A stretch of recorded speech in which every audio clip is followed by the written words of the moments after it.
Good day, ladies and gentlemen. We are once again in chapter 9 of your prescribed textbook, and this chapter is called job costing, but different from process costing. When you deal with process costing, we will talk probably about that difference, or you will see that difference. Job costing is when the company produces based on order. They normally call it production on order. You produce because the customer the customer has ordered a certain number of units. Then you produce according to the requirements as requested by the customer.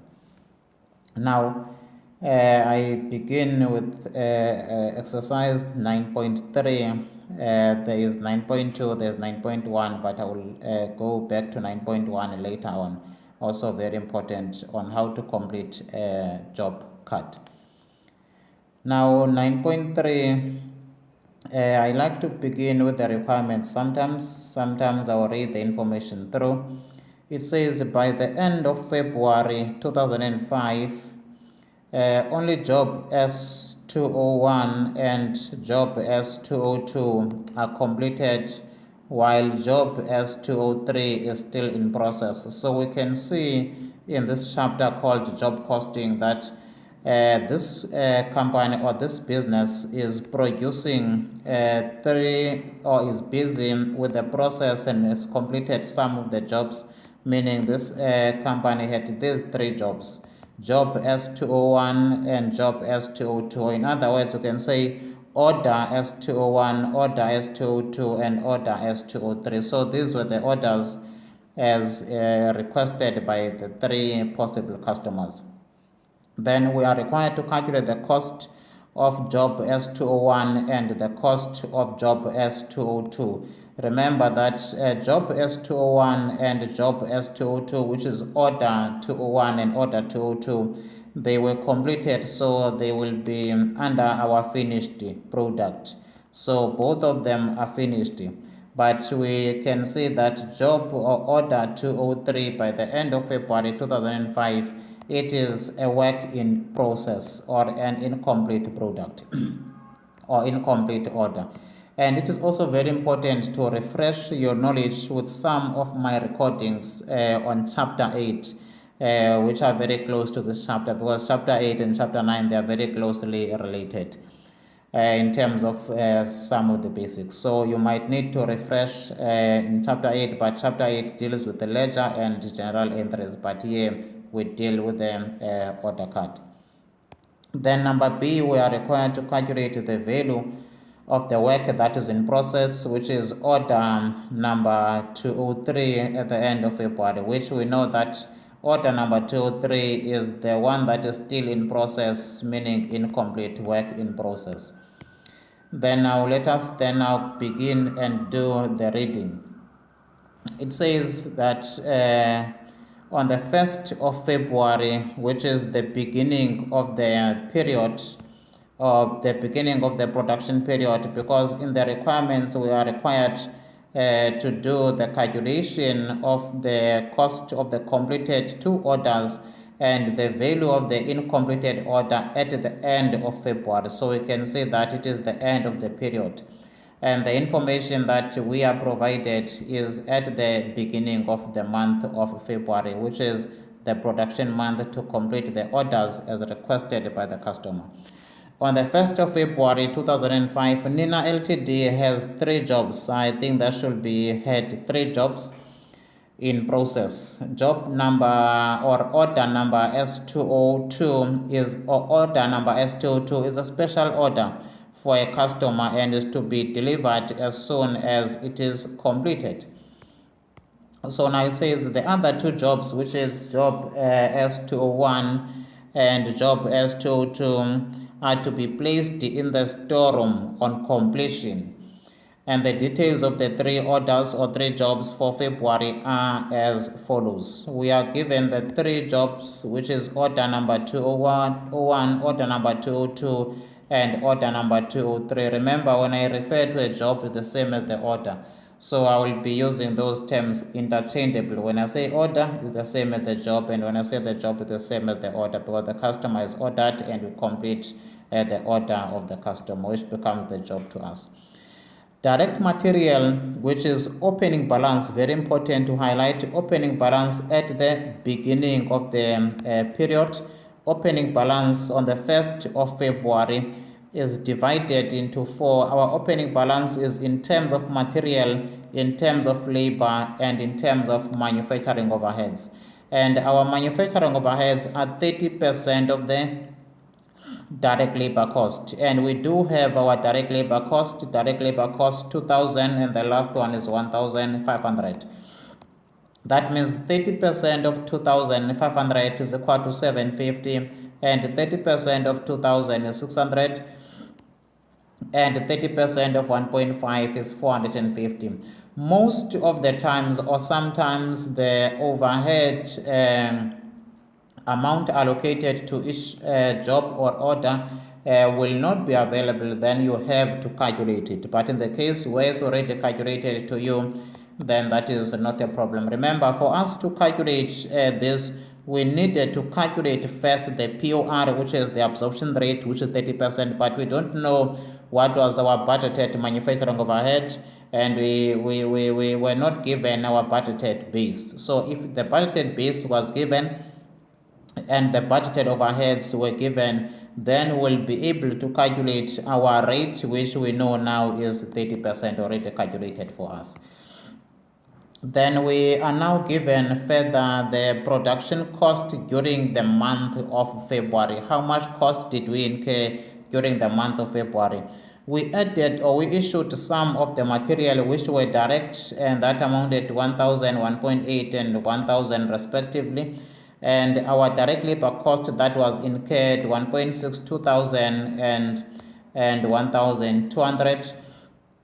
And our manufacturing overheads that were absorbed during the month of February, we don't have the figure. Why? Because we know that 30% of the direct labor, remember, it has to be based on the direct labor that was introduced during the month. We calculated the 30% from the direct labor that was incurred in the previous month, and that contributed to the opening balance of the overheads at the beginning of the period. But now when we're calculating our applied manufacturing overheads, we calculate them at 30% of the direct labor cost that was introduced during the month of February, not from the previous period. Remember, this direct labor cost was incurred in the month of January. Then it becomes an opening balance in the month of February. So that is work in process at the beginning of the period. Closing balance becomes an opening balance. Now, that means when we calculate the applied overheads, and I want to highlight the fact that this is applied manufacturing overheads. This is applied manufacturing overheads, not actual overheads. I want to highlight this. It is not actual manufacturing overheads.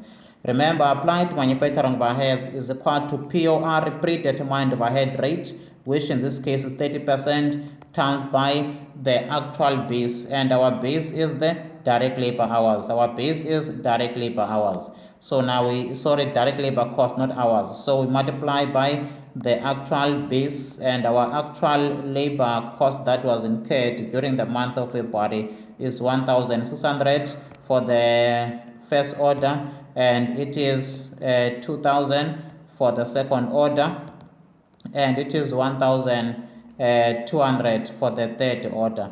So we have to multiply our POR, which is 30% of the direct labor cost, by our actual base, and our base is labor hours, then we use, is labor cost, then we use our actual labor cost.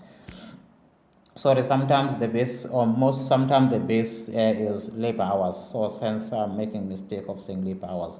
So now I think we are very clear in terms of the analysis.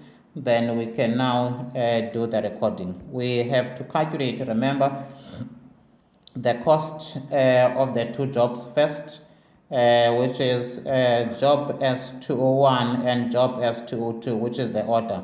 Remember, the cost of a product or the cost of an order, it is direct material plus direct labor plus applied manufacturing overheads. I want to highlight that applied manufacturing overhead. Remember, I said this is applied manufacturing overheads.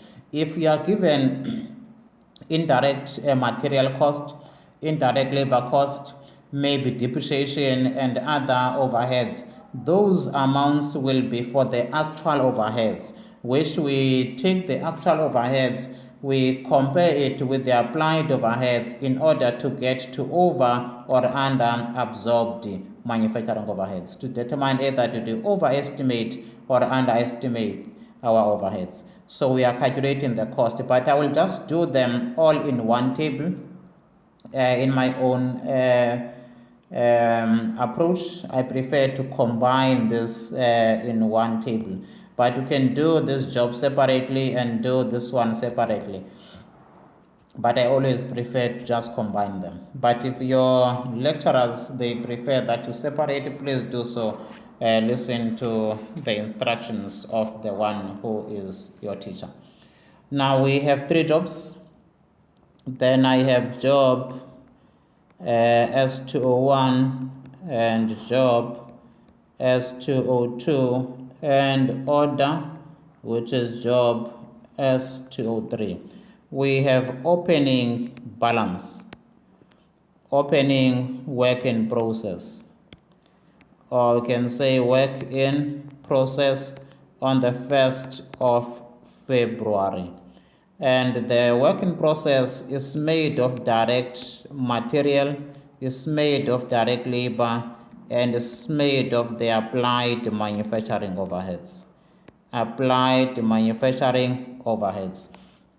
Now, in the case, I want to highlight this, in the case where the manufacturing overheads are given already and they are calculated in terms of the opening balance, you don't have to be showing all these detailed calculations. You can just have one amount and you record it as opening balance, one line, without having to show this.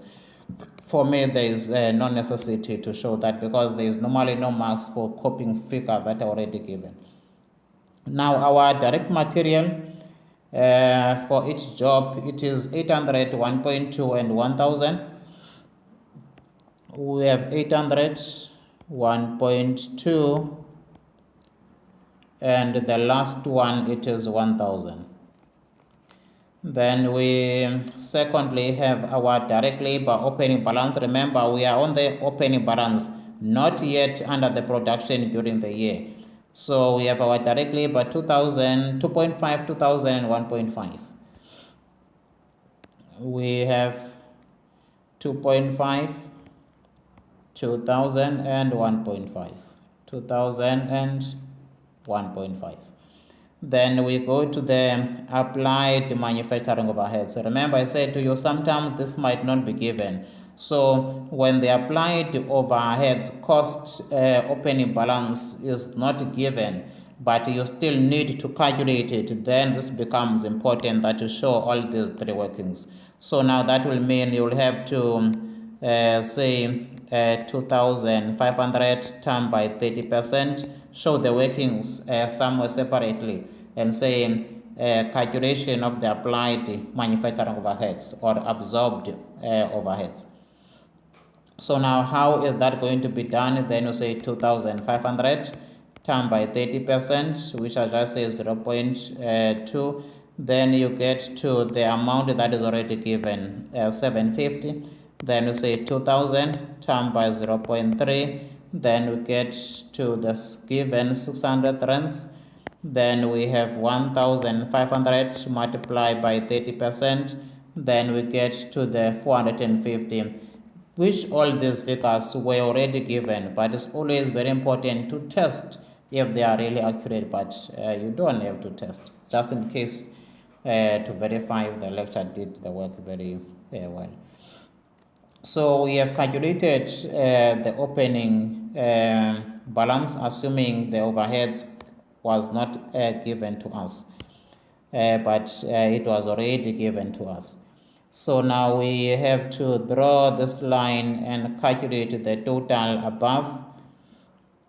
In accounting, whenever you add two figures, you need to draw these borderlines. 450 plus 1,500 plus 1,000, we get to an amount of 2,950. Remember, I said to you the fact that all the costs are given to you, that means we have opening material, labor, and overheads. They are all given. I really don't see the need to show all these calculations. You can just have this one amount, the 2,000 that I calculated on top, without having to show all the details of the opening balance. And I'm saying this because when we dealt with the previous chapter, that is how we account for this. In the previous period, all these figures are in one account called work in process, which is this one, not separated into different accounts, material, labor, and overheads. So hence I recommend that you just have one line unless you have to calculate the applied overheads. Then now we go to 600 plus 2,000 plus 1,200, and this gives us 3,800, which is the value of the opening work in process. 800 plus 2,500 plus 750, then this will give us 4,050. This is the value of the work in process. Remember, once again I said this is not necessary in this case, because you will not get marks for all these numbers which you copied and you pasted them. You might get half a mark there, half a mark, you might get half a mark because at least you have done the calculations. And now we go to the second stage of the calculation. Then now we go to the production cost during February. We have production cost during February. During the month, during February. So please write everything, I just have limited space. Our production cost, it is made of direct material, it is made of direct labor, and it is made of the applied manufacturing overheads. I want to highlight the word applied because it will come back later. Now we look at all these figures and we paste all these figures as they are given to us. As they are given to us, we just copy and we paste or write. 1,000, 1.8, and 1,000 is the direct material issued. 1,000, 1.8, and the last one which was issued during the year, it is 1,000. Just verify if numbers are like that. 1,000 is material, 1.8, and 1,000. Direct labor 1.6, 2,000, and 1.2. 1.6, 2,000, and 1.2. 1.6, 2,000, and 1,200. Then we go to the next one, which is now manufacturing overheads absorbed or applied overheads. Remember, our overheads are absorbed or applied at 30% of the direct labor cost. And our direct labor cost during the month of February is 1.6 for order number 20S201, and it is 2,000 for the second order, and it is 1.2 for the last order. Which means now we need to multiply 30% by our current labor cost incurred during the month of February, not the previous one, because the previous one contributed to the opening balance which was already given to us, and we dealt with that accordingly. So now we have to say 30%. Please do show these calculations separately. Do the workings, say actual or say applied overheads during the month of February, and you show the calculations separately, and you take those figures and you bring them in your calculations. Then we say 1,600 times by 0.30, which is 480. Then after we say 2,000 times by 0.30, it gives us 600. Then we have 1200 times by 0.30, we get 360. So we go and we paste these numbers in our calculations. We have 360 on the last one, we have 480 on the first one. Just remember those 460, 600 and 360. So the last one is 600. There is definitely a mark for that calculation. It's a must know calculation. It will always or mostly be required for you to calculate. I don't want to say always. Most of the times you'll be required to do that calculation. So we calculate production cost during the year plus 1200 plus 1000, we get to 2560. Then 1800 plus 2000 plus 600, and this is 4400. Then we calculate the last one, which is 1000, the first job, plus 1.6 plus 480, and this gives us 3008. So now this is the cost of production during the year. Now, meaning what was added to work in process during the year. Now, because I have combined the three jobs, which I said in the beginning, you can split because these are two questions. The first question is only to calculate the cost of order S201 and order S202. And the second part of the question is to calculate the value of the work that is in process at the end of February. So what I decided is to combine both of them in one 3-column table. So because I did that, then I'll just introduce my own wording. Therefore, now I'll have the value of the work in process before the end of February. So now I'll have the value of the work in process, value of work in process. That means during the month, during February, or during the month, or during February, meaning after material was added, after labor was added, and after the applied overheads was taken into account, how much was the value of the work that was in process? Remember, this is not the cost of the finished goods, because we don't know which one is finished at this stage, although we know in the requirements. So now let us just add the opening plus the cost incurred during the year, the month, then you see how much is the value of what was in process. Plus 4050, 4050, we have 7130. 7130. Then we say 3800.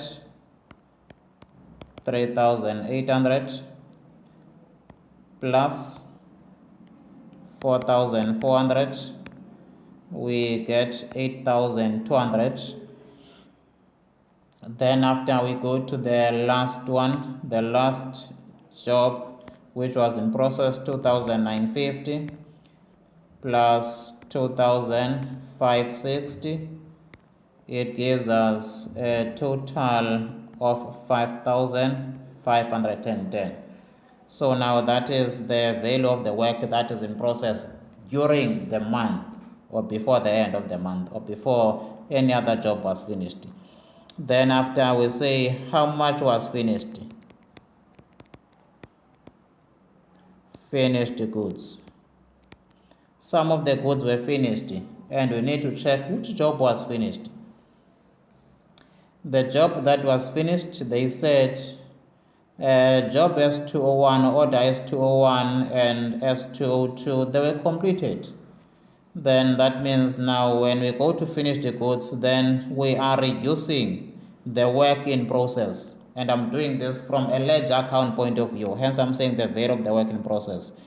Then now in the ledger account, this will be a total of your work in process account on the debit side. Then after, when goods are finished, they reduce the work in process on the credit side, 7,130. Remember I said please go and refresh yourself with chapter 8. I do have recordings of videos on chapter 8, and you'll exactly see what I'm talking about. So now, in other words, I'm reducing the work that is in process, because all that was in process was all finished, so that at the end of the period for this product, there is nothing that is in process. So again, the second product, or the second order, was all finished, 8,200. Then here there was nothing finished, because I was told that while job S203 or order S203 is still in process, so that is in process. Therefore now that means there is nothing that is in here that is finished, meaning 0 that is finished. And then after, we go to say work in process at 29 of the month of February, which is closing work in process. Now, what is not complete at the end of the year? Here, work in process during the year minus what was finished, we are left with 0. There's nothing in process here, there's nothing in process. And everything here, which is 5,510, is all in process. Now, if let us say 50% was finished here, then we're going to record 50%, and 50% minus 50%, the difference will be closing. So that's why I prefer my approach. I back it up with that reason. But in the solution, you will not find this format. I'm just using it because I prefer this format. So yeah, that's all that has to do with this question, and I dealt with it accordingly. With that, guys, thank you very much. If you have any questions, you are free to talk to me or consult your lecturer. Thank you very much. I'm available on YouTube, which is on YouTube. Please don't forget to subscribe to my channel. At the bottom, subscribe. I need more subscribers. If you want me, you can get my details also on LinkedIn for further communication. Thank you very much.